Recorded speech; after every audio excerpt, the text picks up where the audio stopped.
दोस्तों आज हम डिस्कस करेंगे डावर या अकमैर के वाले से एक केस जिसमें रुखसती ना हुई हो। दोस्तों सुप्रीम कोर्ट ऑफ पाकिस्तान के सामने इस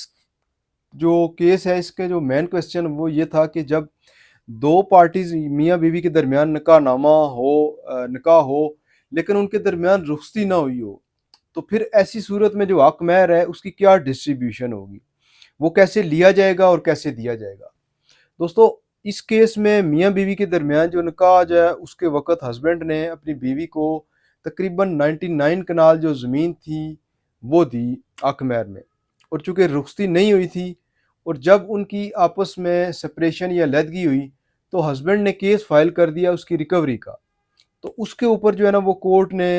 ये होल्ड किया कि बीवी को सिर्फ 49 कनाल और 10 मरला की हद तक जो है ना वो मलकियत लीगली दी जाए, बाकी उससे वापस ली नहीं गई। तो इस पर सुप्रीम कोर्ट ऑफ पाकिस्तान ने सूरह बकरा की आयत नंबर 237 का हवाला दिया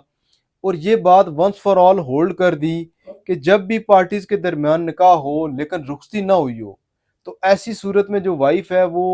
जो डावर उसका दरमियान पार्टीज के दरमियान फिक्स हुआ होगा वो निकाह के वक्त उसको 50% लेने की हकदार है, और अगर उसने हकमैर में से कुछ हासिल किया गया हो